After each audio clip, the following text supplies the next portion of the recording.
Expliquez un petit peu le thème que je vous ai donné et ce que vous avez déjà imaginé pour l'instant. Qui se lance? Alors, Guillaume. Alors nous avions pris la réforme agraire des frères Gracques au IIe siècle avant Jésus-Christ. Oui. Et nous avons commencé par chercher des documents. Oui, mais explique, c'est d'abord une mise en scène que je vous demande, hein, donc c'est faire du théâtre. Hein. Nous devons faire une mise en scène théâtrale de cela. Oui. Donc l'idée a été de lire tout ce qu'on pouvait trouver d'intéressant dans votre livre pour la mise en scène des frères, de ce que les frères Gracques ont fait. Oui, donc c'est le petit recueil qui s'intitule L'évolution à Rome et réforme agraire à l'époque des Gracques, hein, donc par Claude Nicollet. Oui. Voilà. Alors, sur base de cela, il a fallu définir les grands personnages que nous allions mettre en scène, répartir les rôles, et maintenant on en était à la partie introductive pour expliquer aux élèves, oui. Juste avant la pause. Donc c'est un narrateur qui va expliquer devant les autres élèves la scène qui va être jouée en fait. Voilà, oui. Pour remettre en contexte et expliquer un petit peu. Et maintenant on en est à la distribution des rôles et au dialogue. C'est ça. Et donc vous êtes en train de dialoguer le texte. On découpe le texte, on reprend ce qui nous intéresse. Et c'est quel texte vous avez pris? Celui de Plutarque, celui de Tite-Live? Ça, essayez quand même de retrouver la source, hein, parce qu'il y a un texte. Voilà. C'était le texte de Plutarque qui nous intéressait. Oui. Voilà. D'accord. Oui. Là, nous en sommes à la deuxième scène. Oui. On va traiter spécialement le cas de Tiberius, puisqu'il faut, comme vous nous l'avez conseillé, traiter une période concise. Parlez un peu plus haut, parce qu'il y a du bruit dans la classe. Donc je disais, comme vous nous l'avez conseillé, on ne s'occupe que de l'un des deux frères, oui. Qui s'étend sinon sur une période trop étendue. Donc on a choisi de prendre Tiberius, qui était le premier des deux frères. Oui. Et donc là, on en est au moment où il va défendre la réforme agraire devant le Sénat, qui va essayer de la faire passer, voire de les contraindre à la faire passer pour arriver à ses fins. Voilà. Alors, question costume, vous y avez déjà pensé? Oui. Alors, au niveau des costumes, j'ai amené le livre et nous avons fait des recherches pour voir comment on se vêtait, comment on portait la toge romaine. C'est ça. Alors au niveau de la tunique, ce ne sera pas trop difficile, il suffira d'avoir des t-shirts. Oui, un petit peu comme ça. Un t-shirt et un short blanc. Oui. Une ceinture. Donc pour tous, il nous faudra un drap et une ceinture, parce que la ceinture est importante, puisque on glisse la toge dans un repli de la ceinture avant de la porter sur le bras. D'accord. C'est ça. Et pour le reste, vous avez d'autres accessoires dans votre Donc on pensait que ça se passe principalement au Sénat, et puis comme la scène se passe bien entendu devant le Sénat, on a pensé d'abord à un décor utilisé via le tableau, notamment par un dessin, mais on s'est dit que vu qu'on doit plaidoyer face au Sénat, si on passe 20 minutes dos au tableau, ça ne va pas le faire. Donc on s'est dit simplement utiliser la classe et les élèves pour former l'hémicycle du Sénat. Comme celui qui est là. Comme vous pouvez le voir ici. Et donc les élèves seront distancés en demi-cercle. Oui. Nous jouerons comme une pièce de théâtre. Tourne un petit peu, plus le centre là un petit peu. Voilà. Comme ça. Oui. Donc nous allons jouer devant, et ce qui nous permettra simplement d'être face aux élèves. Il y a plusieurs changements de lieu, mais on pense ça restera dans cet ordre d'idées. Ah oui. Vous-même, vous allez changer plusieurs fois de lieu. Disons que l'histoire ne se passe pas qu'au Sénat. Non. Ça se passe dans plusieurs lieux de Rome, devant, par exemple, la scène qui suit le donc plaidoyer. ce ne sera pas l'unité de lieu. Ça ne sera pas uniquement c'est moyen. Mais bon, comme c'est difficile, on ne va pas venir avec... Qui sera qui? Vous êtes déjà répartis les rôles, qui sera qui? Le quatrième rôle qui n'est pas encore... mais les principaux. Antoine sera Tiberius. Oui. Guillaume sera un sénateur qui est donc béni Tiberius à la base. classe. Oui. Et Sébastien Octavius, c'est-à-dire l'autre tribun de la Plaide, qui est la seule en fait des sénateurs. Et toi? Et le quatrième, justement, il faut regarder. Déjà, moi je serai le narrateur. Tu seras narrateur plus en quatrième rôle. Peut-être un petit rôle, mais ça risque d'être un peu compliqué, donc ça il faut qu'on voit. D'accord. Finaliser. Juste une question. Vous pensez qu'éventuellement il pourrait être intéressant d'avoir recours à quelques bruitages, par exemple, lorsque les bruits de Bien sûr, oui, bien sûr. Donc Sébastien pense pouvoir s'en occuper parce qu'il a déjà utilisé ce genre d'accessoires. Non, il n'y a pas de problème. Vous pouvez utiliser le jour même un lecteur de CD, DVD, un enregistreur. Vous pouvez même demander à vos condisciples qui sont dans la salle d'applaudir à certains moments ou de faire du chahut aussi. Ça correspond à un mouvement de foule lors du discours de Tibérius ou autre chose. Tout à fait, plus vivant. Oui, oui. Ah non, c'est ça qu'on trouve intéressant. Moi j'avais émis l'idée qu'on pourrait effectivement un petit peu interpeller les autres élèves de la classe, pas en participant directement, mais justement dans une certaine façon, en se faisant ressentir. D'accord, mais ça il faut donc les prévenir avant le début de la présentation, hein. Ça va de soi. Réfléchissez encore à autre chose. Oui, pour tout ce qui est gestuel, est-ce qu'il y en a parmi vous qui ont déjà fait du théâtre ou pas avant? Non. Donc il faut penser un petit peu à ne pas rester trop rigide, évidemment, sur les strates, de bouger, puisque c'est un peu le but de cet exercice, c'est qu'au fond, vous appreniez à maîtriser votre corps devant une classe. C'est aussi ça, c'est pas seulement avoir une bonne voix, le bon ton, mais aussi savoir ce que l'on fait de son corps. Entendu? Avez-vous encore d'autres problèmes ou d'autres questions à poser? Non? L'élaboration du scénario, et c'est la plus grosse partie. Bah oui. Donc maintenant, il va falloir beaucoup travailler cet après-midi. Merci beaucoup. Atelier de formation professionnelle, premier baccalauréat en sciences humaines à la Haute École Paul-Henri Spaak. Donc il s'agit d'un cours de didactique de l'histoire. La pièce qui sera présentée aujourd'hui concernera Tiberius Gracchus et le sous-titre est le suivant, Réforme citoyenne dans la Rome du IIe siècle avant Jésus-Christ. Donc voilà, moi je jouerai le rôle d'Octavius, l'un des deux tribuns de la plèbe, et je m'opposerai à Tiberius.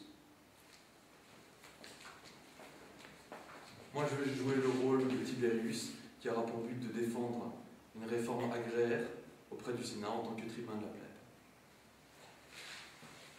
Et moi, je jouerai le rôle de Nasica, sénateur ambitieux qui veut se battre pour son propre intérêt. Alors, bonjour tout le monde. On a d'abord eu l'idée de d'abord vous faire une petite liste non exhaustive des mots importants dans la pièce pour que vous compreniez bien ce qui se passe plus ou moins, parce que c'est vrai que ça remonte à loin. Alors tout d'abord, on a mis le mot questeur. Il s'agit en fait d'un magistrat, on va dire, inférieur, qui s'occupe des trésors, qui s'occupe du trésor et qui s'occupe du trésor de l'armée, des provinces, etc. C'est pas vraiment un poste important au sens politique du terme, on n'a pas vraiment beaucoup de pouvoir. Seule chose, c'est que c'est un passage obligé pour pouvoir faire une carrière politique plus élevée. Alors ensuite, c'est le droit de veto. On va plutôt illustrer par un exemple. En fait, par exemple, en Europe, on a les 27 pays, pardon.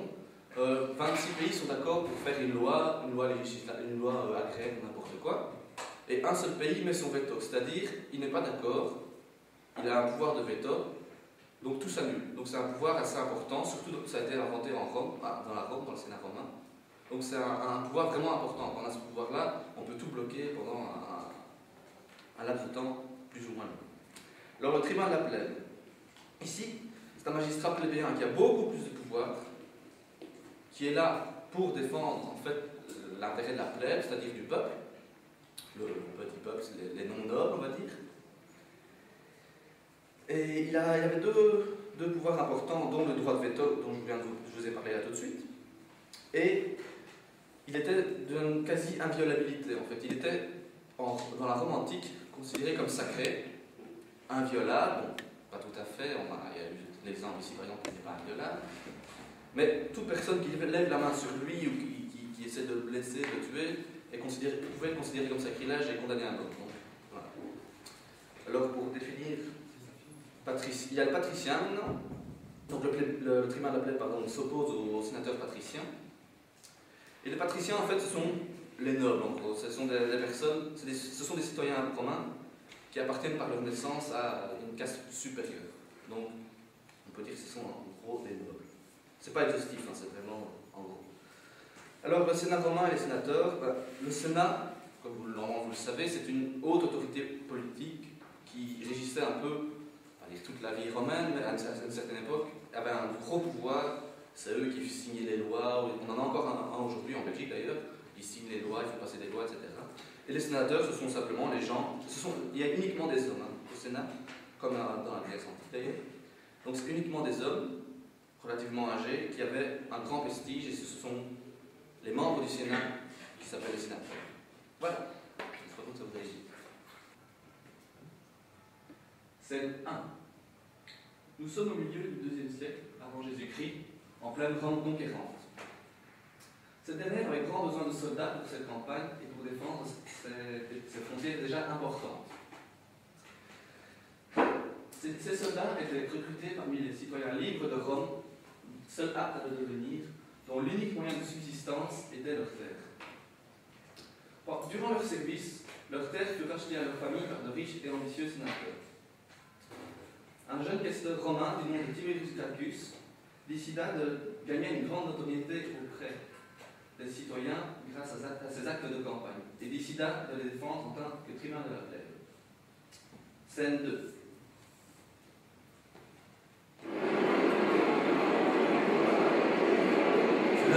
Sénateur, est-ce là toute la reconnaissance que porte Rome à ses fils? On nous appelle maître du monde, mais en vérité, un animal possède bien plus de biens que l'un des nôtres. Et ce, malgré le prix qu'ils ont tous consenti à payer pour asseoir votre autorité. Je vous le dis, il serait bien peu de choses que de leur en rendre une juste part. Que tous puissent dire qu'à partir de ce jour, Rome la conquérante reconnaisse chacun de ses fils en une juste part de terre à cultiver. Ni plus, ni moins. Que tous, amis ou ennemis de Rome, puissent dire que chaque citoyen romain est égal en terre comme en liberté. Je lève la séance. Scène 3. Octavius, mon ami, ne serait-il pas possible d'évincer Tiberius, car cette loi est trop dangereuse pour nous? Malheureusement, le tribun de la plèbe est une fonction bien trop sacrée, inviolable. Cependant, je peux lui opposer mon droit de veto, ce qui le mettra dans l'incapacité de faire passer cette loi. Voilà qui est parfait. Mais vois-tu, dans cette affaire, je suis le seul à prendre des risques. Que m'offres-tu en échange de mon aide? Eh bien, de mes terres, je te céderai un lopin. Ne te moque pas de moi. Comme je te l'ai dit, et connaissant Tiberius, c'est bien la position de tribun qui est en jeu. Écoute, il n'est rien que je ne puisse t'offrir, que tu ne possèdes déjà. Mais réfléchis un peu, car tu en profites tout autant que nous. Et ta position risque d'être aussi difficile que la nôtre. Du coup, je pense que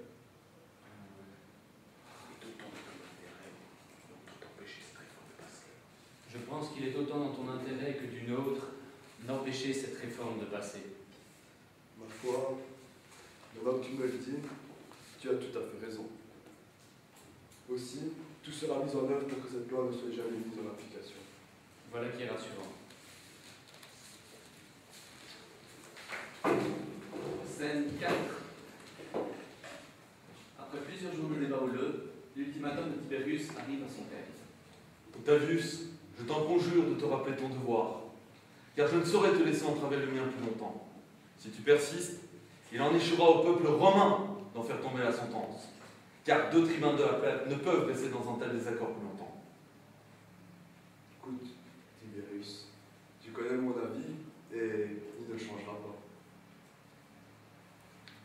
Peuple de Rome, écoutez-moi. Cela fait trop longtemps que l'on te spolie de biens justement mérités. Voilà trop longtemps que le Sénat reste sourd à nos suppliques. C'est en tant que tribun de la plèbe que je m'adresse à vous, car on ne saurait tolérer plus longtemps que l'un de vos défenseurs attitrés soit tire vos foudres en s'opposant à une juste revendication. C'est votre voix que le Sénat a besoin d'entendre aujourd'hui, et que celui que vous aurez disgracié retourne humblement parmi ceux qu'il avait pour tâche de défendre. Octavius, je t'en supplie, ne me pousse pas à cette extrémité. Te rallieras-tu à moi? Fais ce que tu as à faire. Qu'il en soit ainsi.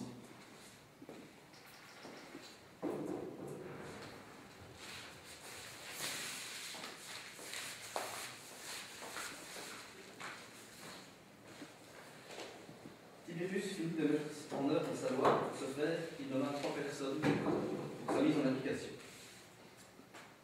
Scène 5. Arrivant peu à peu à la fin de son mandat, Tiberius fit de nombreuses propositions en faveur de la plèbe et s'attirant ainsi les hostilités de certains sénateurs. Et imaginons, Octavius, que je ne sois pas d'accord avec ces lois que tu proposes. Que me feras-tu? Me démettras-tu de mes fonctions, comme tu l'as fait avec ce pauvre Octavius?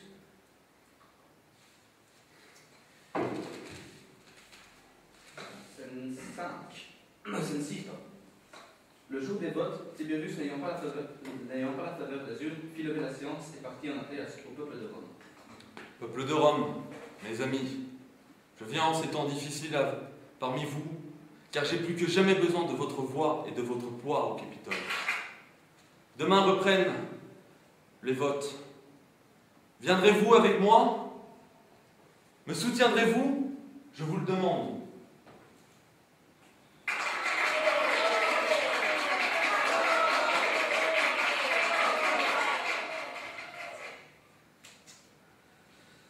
Le jour suivant, Tiberius se rendit au Capitole devant la foule présente. Il fit signe à tous pour se faire comprendre, signe que les sénateurs vus du Sénat profiteront, dont les sénateurs vus du Sénat profiteront.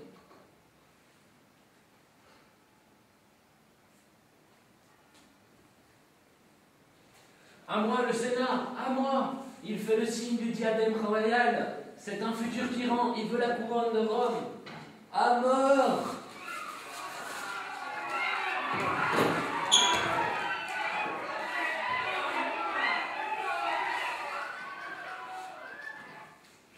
Après sa mort, le cœur de Tiberius fut jeté dans le Tibre, ses partisans pourchassés et tués pour la plupart, et quelques années plus tard, son frère Caius reprit son combat, avant de se faire assassiner lui-même. Voilà.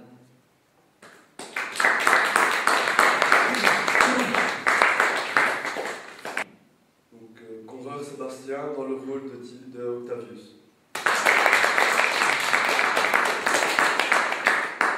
Fontaine Guillaume dans le rôle de Nasica. Tarnon Antoine dans le rôle de Tiberius. Van Oregen François en tant que narrateur, metteur en scène, ingénieur du son.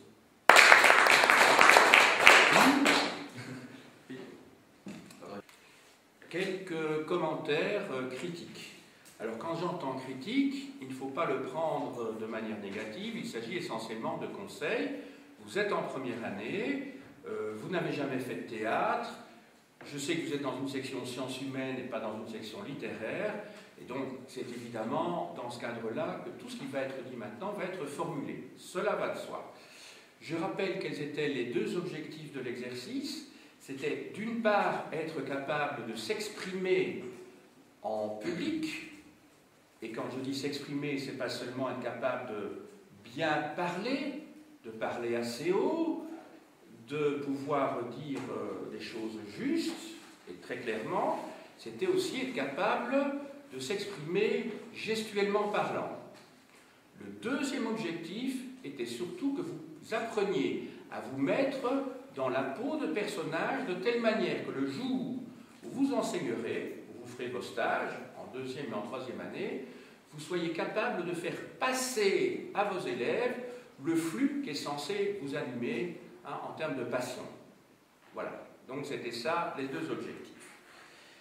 Alors, tout d'abord, Antoine. Alors je crois qu'Antoine, c'est celui qui a peut-être rempli le mieux le contrat qui lui était assigné. Alors quand je dis le mieux, c'est sur le plan théâtral. Hein? Il a peut-être des talents qu'il s'agirait peut-être de développer, donc je crois que c'était très bien fait, la voix était posée, il parlait assez haut, et il entrait vraiment dans la peau de son personnage. En ce qui concerne Sébastien, je crois qu'il faudrait peut-être un petit peu mieux t'investir dans ton rôle, élever la voix aussi, et peut-être donner plus de crédit à ton rôle. Je crois que c'est important.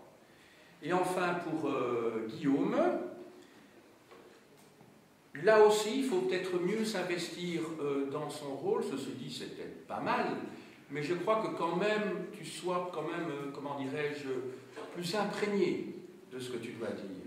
Et alors, il y a un petit péché qu'il ne s'agit pas de trop relever, c'est qu'il faut peut-être mieux posséder ton texte. Je crois que tu le connaissais certainement, mais tu as ton stress qui te poursuit et qui fait que tu as beau connaître quelque chose, au moment où tu dois la dire, eh bien, il y a un voile qui se met devant ta mémoire et qui pose problème. Heureusement, on avait prévu anticipativement d'avoir un souffleur. Il n'est pas trop souvent intervenu, mais enfin, c'est un petit peu dommage, pas tellement parce que tu ne connaissais pas ton texte, mais parce que ça rompt, je dirais, le flux de tes paroles. C'est dommage à ce niveau-là, parce que alors, du coup, quand tu es dans une émotion et que tu cherches tes mots, ben, du coup, l'émotion ne paraît plus vraiment tout à fait crédible. Alors maintenant, j'en arrive à la régie, c'est-à-dire à François.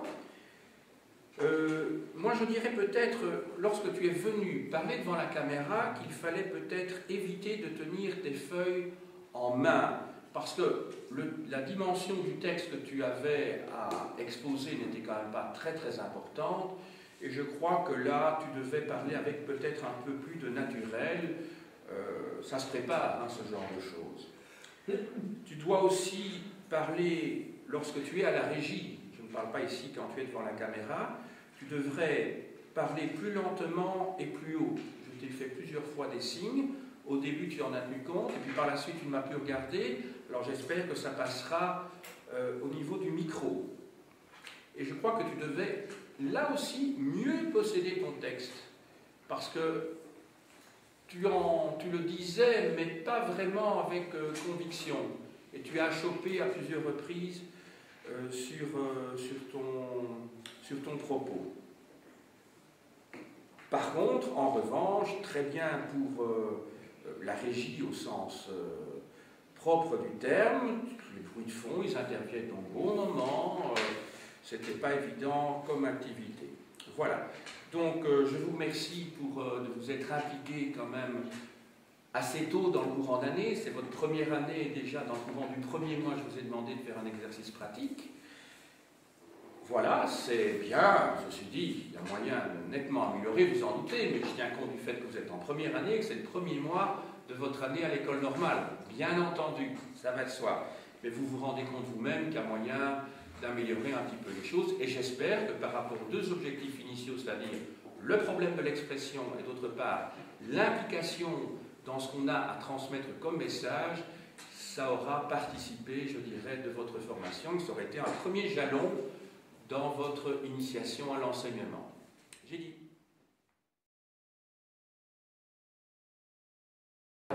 Alors expliquez-moi un petit peu où vous en êtes aujourd'hui. Ben là, on a fait... Expliquez d'abord quel est le thème de votre pièce. Le thème, c'est sur les représentations, c'est sur les revendications des impôts. Oui, les revendications donc en 1788-1789, qui se trouvent dans les clés de doléances. Expliquez ce que vous avez déjà fait jusqu'à présent. Et donc, on a dû sélectionner une partie dans un livre et représenter cette partie sous forme théâtrale. Et donc, ici, on a déjà fait une première semaine où on explique un petit peu le cadre de vie des personnes célibataires. C'est ça. Vous avez déjà commencé à dialoguer, donc le début, quoi. Est-ce que vous avez assez de matière pour 20 minutes, une demi-heure, comme prévu? Là, on a pour 2 minutes, mais on n'a pas fini. D'accord, oui, j'espère bien.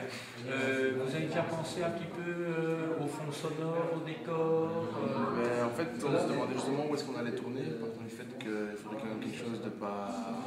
Alors, ben, ça c'est un petit peu... Vous souhaitez que ça se fasse en classe ou que ça se fasse ailleurs? En fait, c'est un peu trop petit. Alors, vous préférez la bibliothèque? Ah, la bibliothèque, ça peut être pas mal. Oui, mais on s'arrangera pour avoir la bibliothèque pour nous pendant une demi-heure. À la bibliothèque? Ouais, il n'y a pas de moyen. Bon.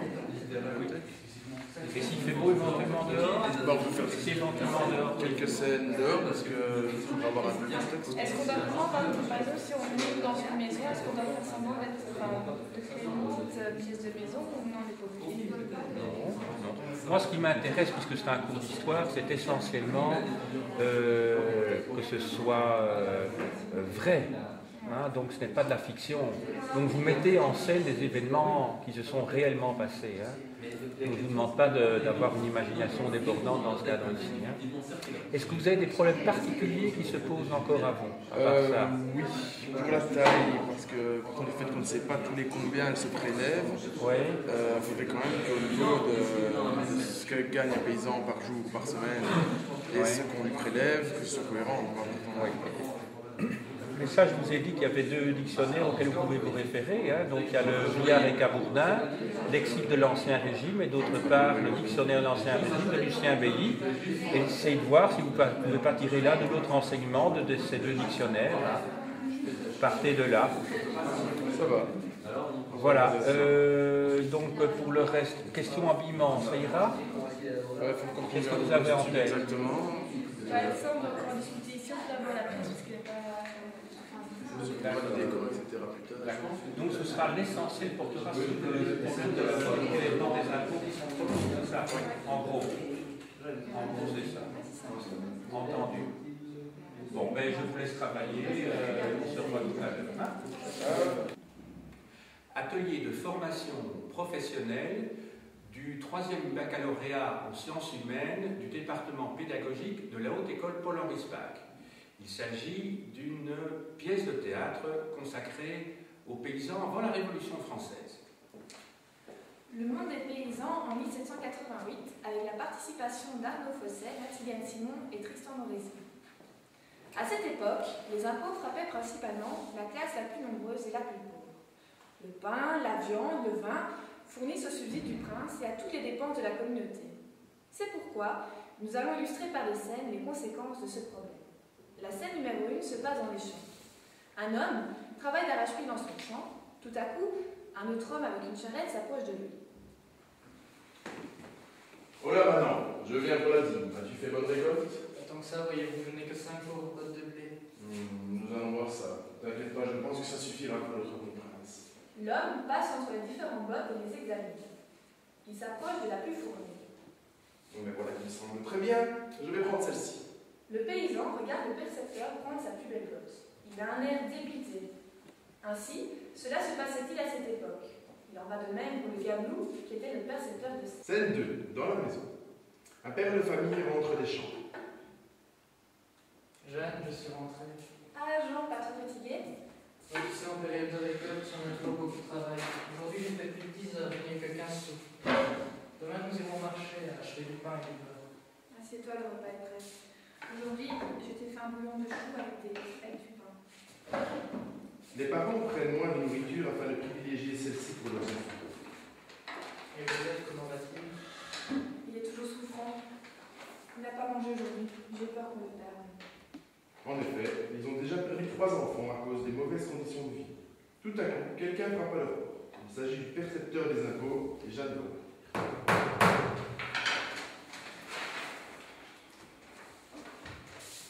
Je vous donne le bonjour, c'est pourquoi? Bonjour, je viens pour la table. Combien doit-on vous donner? Nous sommes si pauvres. C'est précieux. Un homme se trouve derrière un étalage de viande. Ses vêtements sont délabrés, couverts de sang et sa mine défaite. Un autre homme, de même facture, s'approche du premier étalage et engage la conversation. Allez, bonjour mon brave boucher, comment allez-vous en ce jour de marché? Oh, comment on peut aller en ce moment? Et vous donc, comment allez-vous? Ah, les affaires ne sont pas bonnes. D'ailleurs, la preuve, j'ai le temps de venir vous faire la causette au lieu de vendre mes légumes. Si ça continue, je vais être obligé de jeter une bonne partie qui ne sera plus bonne. N'en parlez pas, samedi en 15, j'ai dû jeter toute ma viande. Quelle sale période. Estimez-vous heureux de vendre des légumes? Ouais. Ça coûte quand même moins cher que la viande, les gens peuvent en acheter plus. C'est-à-dire que pour la même dépense en légumes, on a plus à manger qu'en achetant de la viande. Et c'est que C'est qu'en achetant des légumes. Et c'est qu'en achetant des légumes, on est plus nourri qu'en achetant de la viande pour la même quantité. Si mes prix sont si hauts, ce n'est pas ma faute. Vous m'avez perturbé parce que vous avez... Alors comment? Allez, bonjour mon brave Boucher, comment allez-vous en ce jour de marché? Comment vous allez en ce moment? Et vous donc, comment allez-vous? Les affaires sont très mauvaises, la preuve, j'ai le temps de venir vous faire la causette au lieu de vendre mes légumes. Estimez-vous heureux de ne pas devoir souffler comme j'ai dû le faire samedi en 15? Ouais, mais ne vous inquiétez pas, vous n'êtes pas le seul dans le cas. Il en va de même pour le poissonnier, pour le laitier et pour toutes les échoppes de ce petit marché. Mais les gens ont toujours besoin de lait, de légumes, de viande, rassurez-moi. Mais bien sûr que oui, mais avec quoi voulez-vous qu'ils achètent ce dont ils ont besoin? Des cailloux? Vous avez encore de la chance dans le malheur. Les gens achètent plus volontiers des légumes que de la viande. C'est-à-dire qu'avec la même dépense, on a beaucoup plus à manger en légumes qu'en viande. Et c'est que les prix que je pratique sont les plus bas possibles. Comment voulez-vous que je nourrisse mon bétail si je n'ai pas d'argent pour le payer? Comment voulez-vous que je paye mes impôts? Du calme, l'ami, je sais très bien tout ça. Il en va de même pour moi. Je dis simplement que produire de la viande coûte plus cher que produire des légumes, ce qui explique la différence de prix. Certes. Si ça ne tenait qu'à moi. Si ça ne tenait qu'à moi, les gens mangeraient de la viande, et tous les jours. Oh oui, il y a du pain, du fromage et du vin, nous serons tous pris dans mon vin. Mais pour ça, il faudrait détrousser les honnêtes gens, mettre des impôts en veux-tu, en voilà, devenir prince, voilà ce qu'il faudrait. Plutôt mourir que d'affamer les pauvres gens qui aillent au diable. Madame de Nemours, comment allez-vous? Bonjour mon brave, je viens m'assurer que vous gardez bien en tête ma commande pour la semaine prochaine. Ne vous inquiétez pas, tout sera prêt en temps et en heure. Mes 3 fils y travaillent depuis des semaines. Je viendrai moi-même la porter chez vous dans votre domaine, il est si joli. Fort bien, je compte sur vous. C'est l'anniversaire de mon époux et je ne veux certainement pas le décevoir. Je peux d'ores et déjà vous avancer un compte, je vous encourage au travail. 50 sous, cela vous conviendrait-il? Oh, merci madame. Grâce à vous, nous mangerons à notre faim ce soir. Grand bien vous fasse. Je dois vous quitter maintenant, mais nous verrons samedi prochain. La bonne journée, madame. Eh bien, l'ami, on a une belle transaction. Faites-vous souvent des pareils? Oh non, c'est ma plus belle commande de ma carrière. Et croyez-moi, mes 3 fils travaillent depuis plus d'une semaine. 3 fils? Vous n'en aviez pas 4 aux dernières nouvelles? Si, mais le 4e est parti plus dans le nord pour apprendre le métier de forgeron. Il a 15 ans, il est temps qu'il se prenne en main lui-même. Et puis ça fait une bouche de moins à nourrir. Ça fait du bien aussi, même si... Comment pouvez-vous expliquer que vous n'arrivez pas à nourrir votre famille avec de la viande en abondance?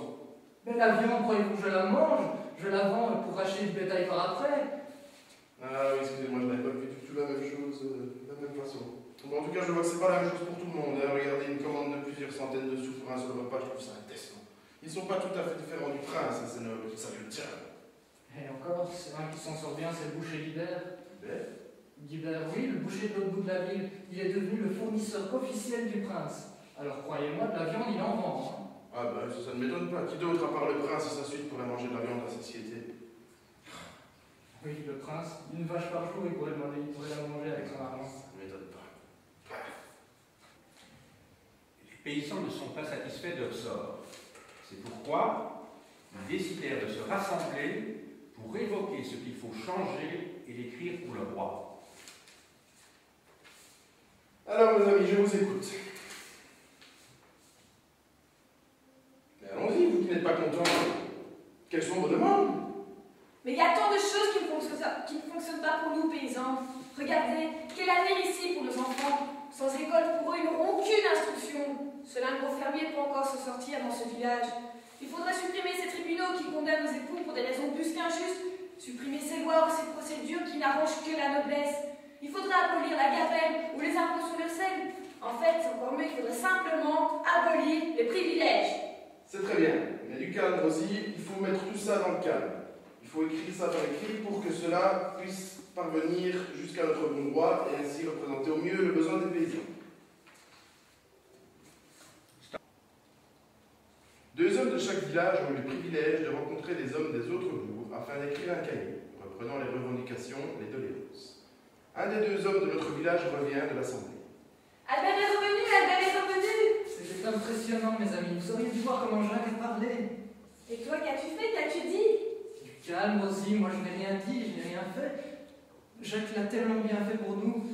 D'ailleurs, il a été choisi avec un autre représentant pour partir à Païli avec le cahier des doléances.